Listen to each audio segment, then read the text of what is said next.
On today's ChurchTechCast.com Q&A show, PDF backgrounds, WordPress.com or .org, and bad streaming audio.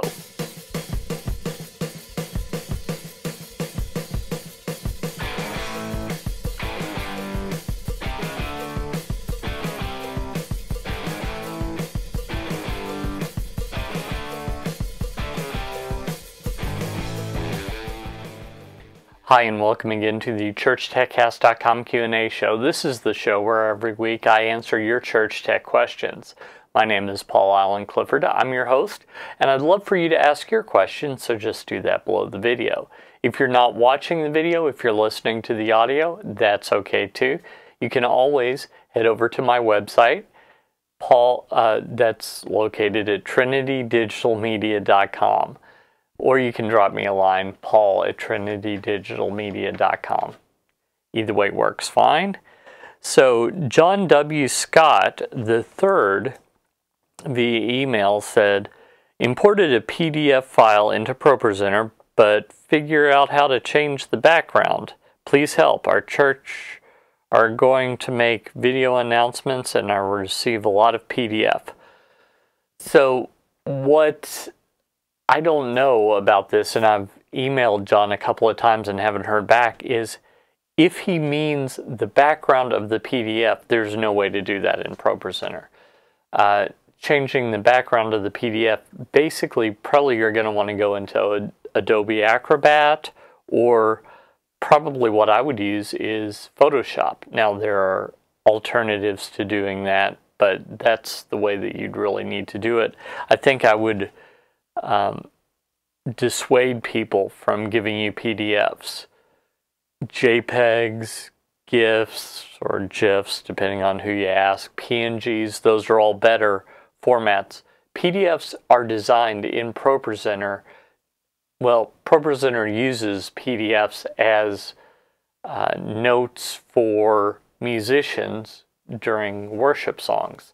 So if you're using these for announcements, video announcements, that's really not what they're supposed to be used for. It might work, but I wouldn't use it that way. Antonio Martinez via Twitter says, actually it's a few different tweets, but I put them together. Good morning, Paul. I watched a video last week where you talked a little bit about using WordPress.com or WordPress.org. I'm trying to find that video and I can't find it for some reason. What do you think is better to use of those two for a personal blog? Thanks in advance and thanks for all the info you share. It's a big blessing. God bless. Okay, so Antonio, WordPress.com is fine if you have no budget whatsoever and you're never going to do anything more with it. I wouldn't use it though. Just me personally, I have a WordPress.com account, but I also use, on everything I do, I use WordPress.org. So WordPress.org is the open source software that you can put on a rented web host. For most people starting out, you're talking less than $5 a month to do this. Like I was talking to a local business person and he said, well, I had something from Vistaprint and they wanted $15 a month, and I thought, I don't think it's very good. You're right, that's too much. For what you're doing, you really only need $5 a month or less, probably $3 actually. $1 to $3 a month for your web hosting. $10 to $15 a year for your domain name, unless you go for like a .tv domain. And doing it that way, you're going to have a lot more success and you'll have much more flexibility. WordPress.com makes their money by upselling, and so they leave out a lot of things that I just think are absolutely essential.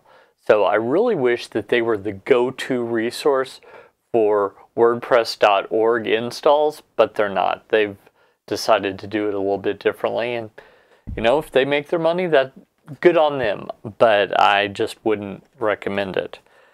Next, antuneze says, I am the tech at my church and I am having difficulty with the audio during preaching. This is from a YouTube video that I did, which is not so bad. You can understand the pastor.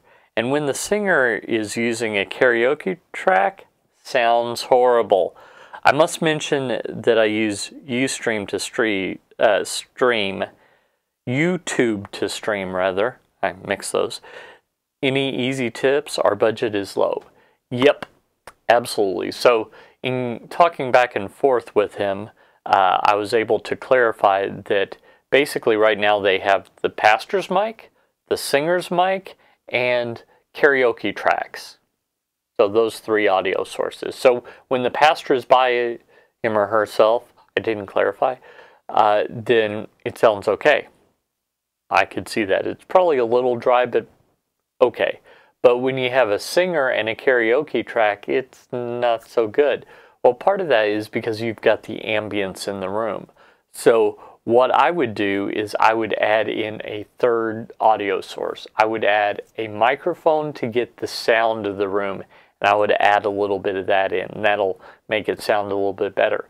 Ideally, you would mix one of your aux sends, either pre-fade level or post-fade. I have a show on that.